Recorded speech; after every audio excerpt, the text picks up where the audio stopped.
Hi, this is Tanya, UPSC aspirant, and my first attempt's gonna be in 2027. और in this video मैं अपने सारे challenges जितने भी यूपीएससी एस्पायरेंट फेस करते हैं उस बारे में ये वीडियो है।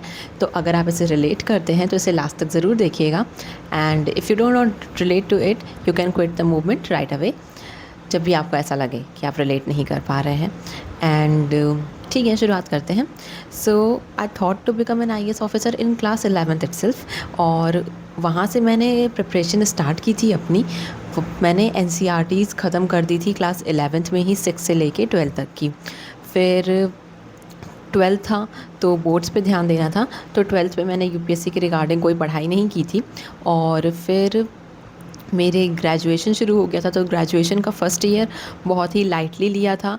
फिर उसमें मैंने, क्योंकि मेरा ब्रेक लग गया था क्लास 12th में, मैंने जो एनसीईआरटीज़ की कवरेज 11th में की थी उसका बिल्कुल भी रिवीजन नहीं किया था। तो ग्रेजुएशन के फ़र्स्ट ईयर में मैंने उसका रिवीजन किया अच्छे से।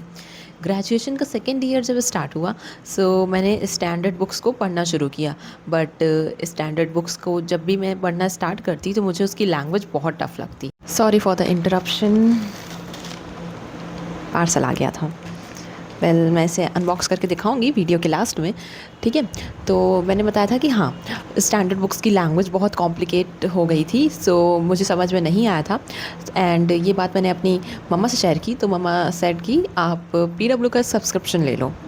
उस टाइम पे पीडब्ल्यू के जो कोर्सेज़ थे बहुत ही, उस टाइम पे ही पीडब्ल्यू ने अपने कोर्सेज़ यूपीएससी के रिगार्डिंग लॉन्च किए थे। तो वो 9999 में ही आ रहा था, और वो करीब 2 साल का था। तो मैंने लिया कि हाँ, ये मेरे ग्रेजुएशन तक, जब तक मेरा कंप्लीट होगा तब तक मेरी फुल फ्लेज यूपीएससी प्रिपरेशन हो जाएगी, एंड ग्रेजुएशन के ही बाद में डायरेक्टली अपना अटेम्प्ट दे दूँगी।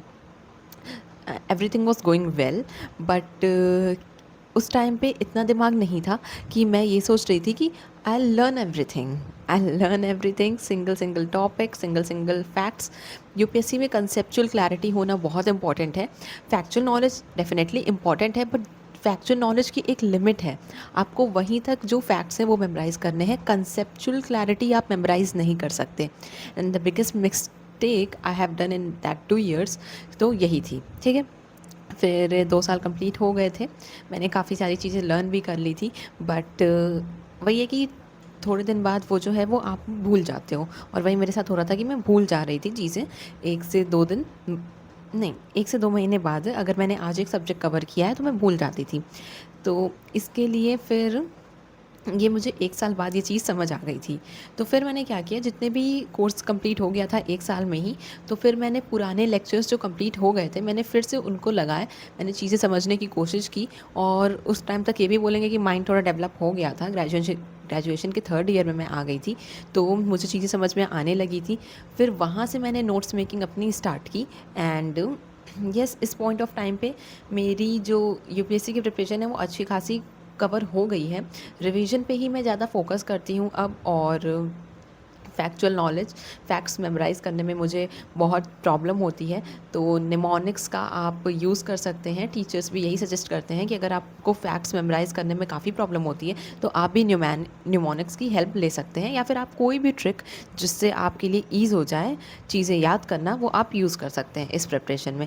क्योंकि और यूपीएससी की प्रिपरेशन में पेशेंस बहुत लगता है। आप देख रहे हैं मैं कब से मेहनत कर रही हूँ। हाँ, ये मैं नहीं कहूँगी कि मैं तब से ही रेगुलरली प्रिपेयर कर रही हूँ, बट मैंने हर एक स्टेप उसके रिगार्डिंग ही लिया है, चाहे वो क्लास 11th में ह्यूमैनिटीज़ चूज़ करना हो, या ग्रेजुएशन में पॉलिटिकल साइंस, हिस्ट्री और बाकी सारे सब्जेक्ट्स, जो कि ह्यूमैनिटीज़ एंड सोशल साइंस से ही अपनी ग्रेजुएशन भी की है, और मास्टर्स अब मैं पॉलिटिकल साइंस से कर रही हूँ।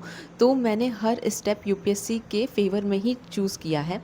एंड या मैं 2027 में अपना पहला अटेम्प्ट देने वाली हूँ।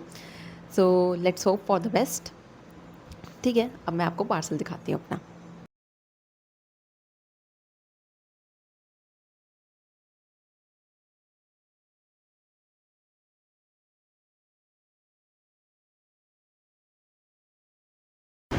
ये मेरे फ्री टाइम में पढ़ने के लिए चीज़ें हैं।